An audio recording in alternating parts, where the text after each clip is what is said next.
Everything given by God to you, man, is so beautiful. Marriage is not exceptional. It's a gift to my time. We are two welcome to figure in marriage, we are one. May God bless our union so that we can be fruitful. If any be a coming, follow me, the lover of my soul. If ever, Lord, mommy, yeah, that one, my chef, me see the Lord. If any be a coming, follow me. Hello, wonderful viewers. You're welcome back to our channel. My name is Sheyi. My name is Fumi. And together we are called Sheyi Fumi. Alright. You're welcome back, guys, to another episode of Marriage is Beautiful. Welcome back.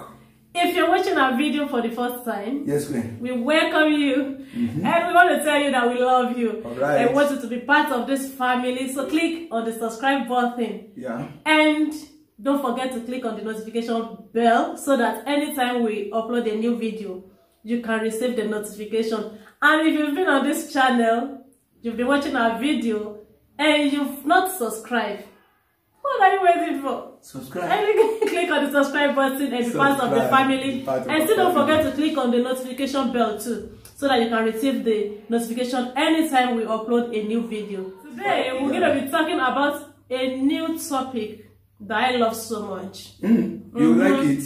Why would Nag. Who is to be blamed? Who is to be blamed? You know, like most of the time you'll be hearing things like, my wife nags a lot. Yeah, my wife is nagging, you know. Yeah. Don't men nag too? Is it only women that nag? No. So we're going to consider that today. We're going to know who nags in marriage and what can we do to resolve it. Thanks. Sit back and relax. You see the way I was watching you when I went. Listen, the question is, viewers out there, I know she's not going to agree with me, but the truth is, both parties nags. You see? But women nag the most. Yeah, fine. I accept. I agree with you because you said I'm not going to agree. I agree. But why do we nag the most? Most of the time, it's based on the men because men will not want to take what they, as in they don't want to agree with you. What do you think I'm saying, Nani? You men will not want to take correction. Don't pause on it. You know I'm going to talk when you pause on it. So you said take, and then you now go. Men will not want to agree. Like I don't want to you say what you want to say. Men will not want to take correction. Okay. And why are you always a corrector? Okay. The question, the real fact is, women corrects a lot, and most of the times men don't want to take it. Yeah. But when you look at nagging, the real fact remains that both parties nags, but women nag more than men. Yeah. And what are the causes of nagging, like you asked earlier? Okay, before we go into the into that, only I just want to say from this angle that women nag the most. Why? Why do women nag the most? Like some men, like we said, might not really want to take the correction, and women are wired in such a way that you keep repeating. They will see things. No, they will see things like they will see most of the things that men don't see. Okay. And when you were telling, maybe you say, okay, let's do this, and they were like, okay, no, I'm not gonna, because it's all men, it's everywhere, it's in every home, so don't pretend as if. All right. Now she's asking me why women nag more. Before you go into that, what is really nagging? What is really nagging? Yeah. Nagging is when you keep pestering somebody, when you keep pestering somebody to take an opinion that the person might not want to take, or you keep pestering him to do something, an opinion that you've agreed upon, and he or she have refused to do it. You keep overemphasizing on an issue. Yeah. Now the truth is, nagging is just a reminder that is one time too many. Yeah. Everybody wants to be reminded of something. We set an alarm for things if we don't want to forget. But when somebody keep reminding you of something that you don't want to do, when somebody keep reminding you of an opinion probably you've agreed to do and you've not taken an action on it, and somebody keep reminding you to do it, then it becomes nagging. Okay, I've had you, I am going to do it, but you still, and women in that aspect. Yeah, we need it. We need that. No, you don't. That's why that's why it is always called nagging. Oh you my don't. gosh. At times, you don't need to overflog issue. Yeah, but some men overflogging do too. issue is what you call nagging. I have agreed in the beginning, men do. But more than we do, women do. Another thing is this: sometimes it's not all the women, like you're saying, and sometimes it's not the. Sometimes some women don't even talk at all. Their husband nag them. Like, you know, yeah, no, that's but true. have you ever heard about Everybody nagging cannot be the husband? same. But they won't say it out. Who is they? Who is they that won't say everything is it? always about women. Who is they that won't say it? The men. The men, they will not Is it only us that is talking? They are Why not going to come to you and would tell you women that talk I about nag. nagging husband? I nag. Have you ever come across anything like a nagging husband? Honey, we need to understand this, that it's not only women that nag. Men nag too. It's not only women that nag, men nag too. True. What I can really say is the cause of nagging, for an example, is the unwillingness to learn, unwillingness to accept opinion of one another. For an example, this is what we want to do, and I have an opinion on it, and you don't want to agree with that opinion. I will keep talking. I will keep harassing you. Exactly. I'll keep it turns to bickering sometimes. I keep repeating because I want my opinion to be heard. I want my opinion to be accepted. But see, if you are a man, most of the times, try to listen also to your woman.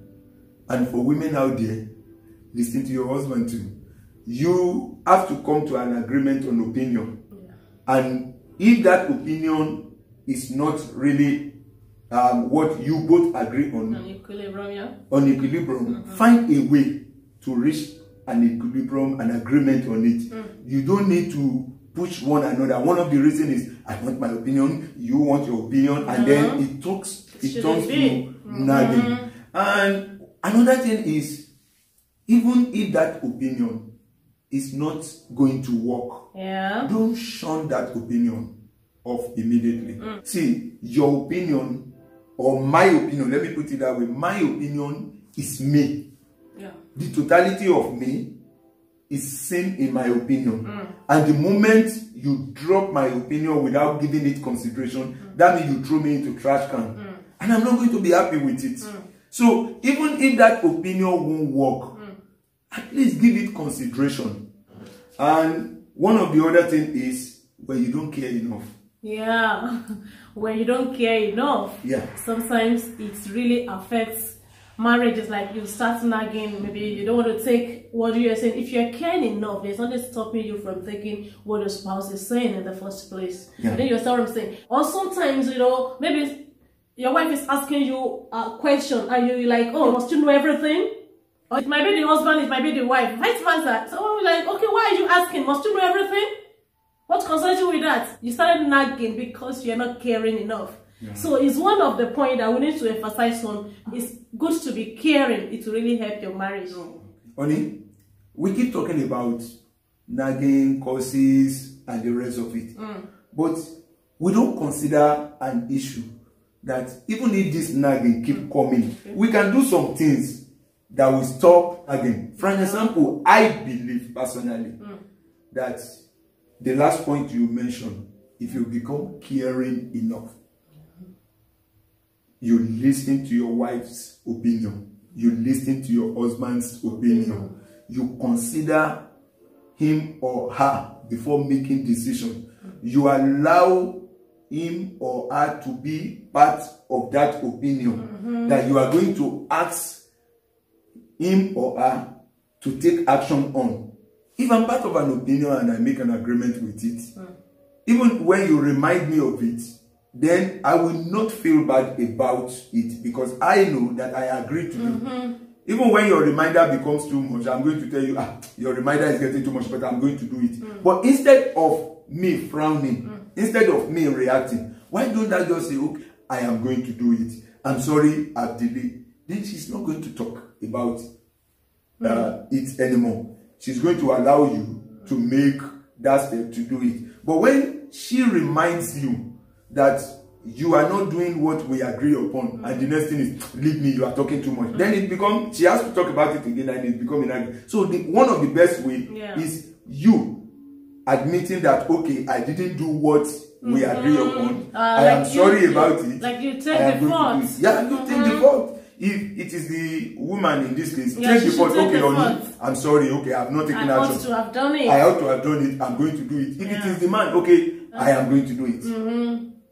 At that point, she's going to keep quiet. Yes, at that point, he's not going to talk again. He or she will allow you to take the action. So one of the best way I know is accepting your fault when you didn't take action on your decision, so that it doesn't become a nag. Another thing is this: sometimes when someone is nagging, like, you should find a way to make it, as in, to turn it to compliment. Like compliments, really? Yeah, like you even when she's nagging or when she's nagging or he's nagging, you can turn it to compliments, like, oh, thank you, I know I ought to have done it, but oh, thank you for reminding me. You know, sometimes, like the Yoruba says that your word sometimes determines, even the English was that determines your reactions. So sometimes it's not all about what you say. It's about how you say it. She might be nagging, he might be nagging, and you're like, oh, I understand. I ought to have done it. Okay, thank you for reminding me. I will do that now. So thank you. And you give a peck, you know. You don't think he's going to be angry. He will smile. She will smile. And that settles it. It becomes a compliment. You know, you can turn getting angry over nagging to a compliment. Exactly. And like my wife said, I've forgotten. I am sorry, Oni. Thank you for reminding me, but I am going to do it. Don't remind me again. I'm going to do it. Don't remind me again. You know, jokingly, playfully, you talk about it and you forget it. It's not every time you, as a woman, has to frown because he's not doing it. And it's not every time you, as a man, have to frown because he's reminding you. Like we said, nagging is just a reminder that it's one time too many. And another thing is this: you don't have to wait. Sometimes when someone tells you something, try and find a way to do that thing. Sometimes that's you're what about if we like to procrastinate? Okay, what about if you like to procrastinate? Then you need to do something about it. Like, you should stop procrastinating. Yeah. So men, stop procrastinating. It's not men that procrastinate. Women, stop procrastinating. So men, no. I think I like it this way. Men, stop procrastinating, and women, stop nagging. Yeah, you know, when men stop procrastinating, what do you want to nag about? When they do everything in time. Women will always find something to nag about. Not when you stop procrastinating. There is always something to talk about. Even when you do it in time, it becomes another thing. You know, you do it in time now. Next time now, you will not do it so much in time. Nobody's going to say that. Thank God you do it in time this time. Next time now, we will need to remind you. Honestly. I don't like saying this, the topic is very interesting, honestly. Honestly, it's interesting because it is, you know, this topic is what comes up on day-to-day activities in the house. It's on daily basis. And to tell you the truth, it's in every home. It's in every home. And like we said earlier, women tends to nag more, men tends to procrastinate more. And one of the reasons why nagging comes into marriage from the women is men will always say, okay, I've had you, and most of the time they are not going to do it. And then women will want to remind them. And for me, I don't even see anything bad in reminding someone. It's only when the reminder becomes one time too many. Because if you look at what the Bible says, faith comes by hearing, and hearing by the word of God. The Bible is talking about faith there, but it's talking about hearing twice. So it talks about faith one time, and it talks about you hearing about that 2 times. So now the issue is, the Yoruba has a very good word for it, that Ishuatenumoro Kukinjuno. I'm going to try to put it in English. That The one that likes to remind you so much about his matter. His matter doesn't get delayed. Yeah. That's the closest I can put it. Like somebody that likes to remind you every time about his matter, you won't delay his matter because he will see you in the morning. Mr. Johnson, don't forget about what we said. See you in the afternoon. Good afternoon, Mr. Johnson. Remember what I told you in the morning. In the evening when he's going, Mr. Johnson, I'm on my way. You don't feel like doing it. You know, you're like, oh, let me just do this thing. Let me just do this thing because this guy will say me again tomorrow when I don't repeat it. You know? The woman thinks, like what I think the woman thinks is, if I keep reminding him, he will eventually do it. But men, don't let them keep reminding us. Let's try in 2020 not to procrastinate. Yeah. Let's try to do things at the right time. If you agree to do something with your wife, listen to me. Do it. So, and do it for women, so will not nag. if she has agreed to do it, don't Stop remind me every second. It is important to know that. But we can remind you with text message, and you know, we put sweet words, you know, like at times text message can become a nagging issue too. But there are ways. When it keep coming, honey, don't forget this. No, we're not just going to say, honey, don't forget it. Like you just put nice words, like you put those ones first, like, oh honey, I love you, this, that. At the basis of everything, you are still going to say that. I hope you didn't forget what you say you're going to do when you come back home, so that you prepare his mind. Is that not nagging? It's not nagging, honey. Viewers, honey, it's not nagging. What is it? Oh my God, because she understands that you've gone through a lot of stress, maybe in the office, you know. Sometimes women keep things in mind. You know, when you start psyching me too much, I will have already started thinking that you want to remind me of that thing. Or this. Okay, it's okay then. It's okay. But that's just the way I'm seeing it. Yeah. On this conclusion for today. Yeah. It is not nagging that is bad. Yeah. It is just the fact that you don't want to take correction of what, take action, or you don't want to take action, or you don't want to act on the opinion that you both agree on. So, and for women, I would like to say this: it's not a must you nag about it. Yeah. Sometimes you can pray about it. You want him to change something. That's my own key. Yeah. Sometimes that's my own key, because there are times that you're fed up and you're like, what I want is not forthcoming. My strength is always on my knee. You know what I'm trying to say? Like, if you want him to do something further concerning your son, you know, you don't know him. Like, even if you have been in marriage for 30, 100 years, you still don't know him. I would like to have that one.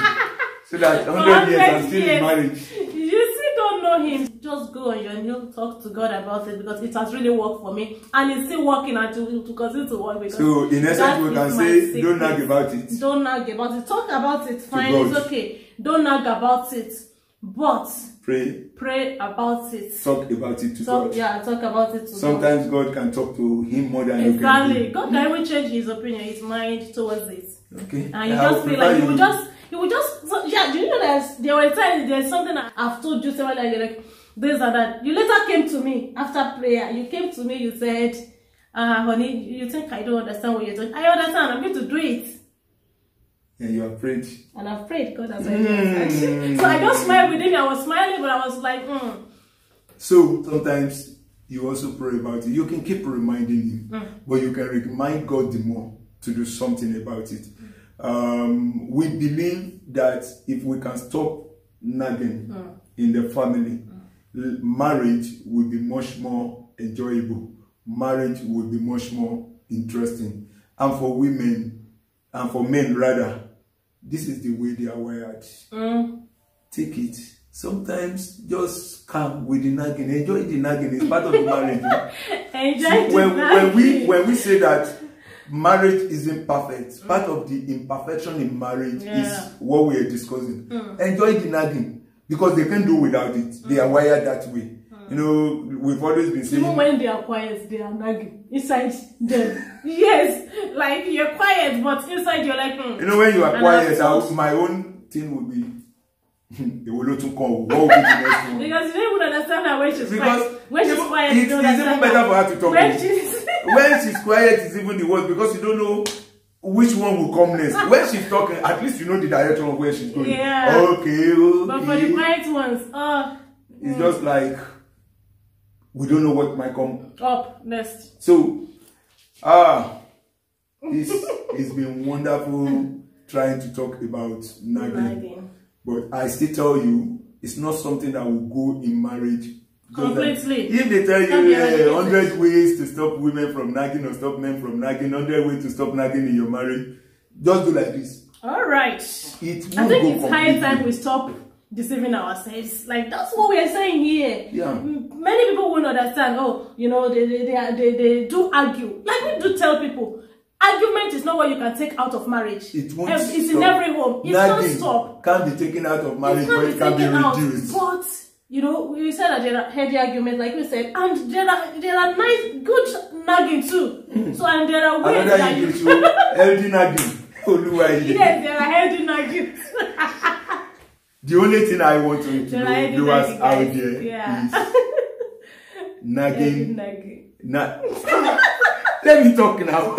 Nagging is not going to be completely eradicated in marriage. We do tell the truth. The way we feel it in our own marriage, we do tell the truth. Nagging is not going to be completely eradicated. For men out there, don't believe that it will get to a stage my wife will stop nagging. She can only stop nagging when both of you maybe you've got to be with the Lord. See, as long as you are living, there will always be something to talk about. There will always be something to nag about. So don't think that your wife is worse because she's talking or because you feel like another person is not talking.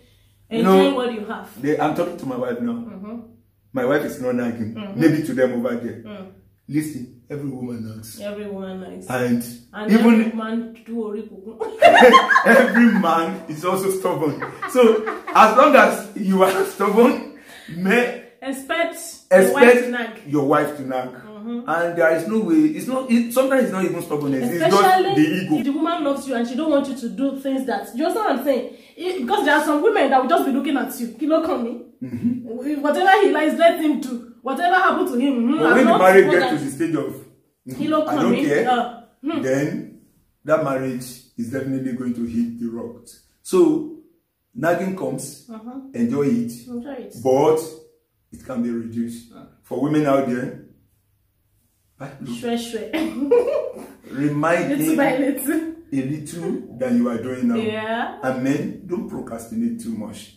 When both of you are doing this, you are going to enjoy the marriage. And when nagging comes once in a while, enjoy it. Enjoy it. Oh, that will be it for today. And until next week, when we will be coming your way again, Sheifumi is saying, thank you. We love you. Bye. A feelings of excitement, a blessed joyful moment, when two come together to be one. Be completely humble and gentle, be patient, bearing with one another in love. Hallelujah, you are meant to be forever.